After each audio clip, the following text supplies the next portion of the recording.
Supreme court نے ایک بہت ہی تاریخی آج اقدام کیا ہے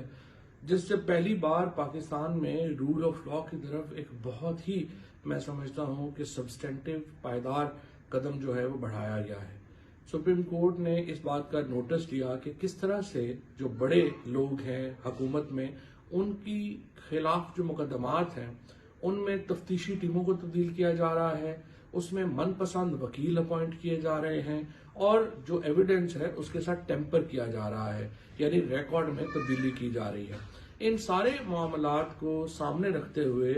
آج چیف جسٹس عمر عطا بندیال صاحب کی زیر نگرانی جو 5 رکنی بینچ ہے اس نے جو احکامات جاری کیے ہیں میں سمجھتا ہوں بہت خوش آئند ہیں۔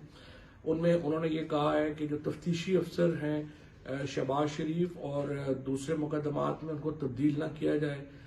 نیب اور ایف آئی اے کو نوٹس دے دیا گیا ہے کہ جو تبدیلیاں کی گئی ہیں وہ کیسے اور کس پروسیس کے تحت کی گئی ہیں۔ ریکارڈ کو سیل کرنے کا حکم دے دیا گیا ہے، اور ایک اور اہم بات جو آج چیف جسٹس صاحب نے کی ہے وہ ججز کو تنبیہ کی ہے کہ وہ اپنے معاملات جو ہیں ان کو شفاف انداز سے لے کے چلیں۔ یہ وہ سارے اقدامات ہیں جس سے عوام کا اعتماد عدلیہ کے اوپر جو ہے وہ بڑھے گا، اور میں یہ سمجھتا ہوں کہ ان اقدامات سے ہی پاکستان میں رول آف لا کا نفاذ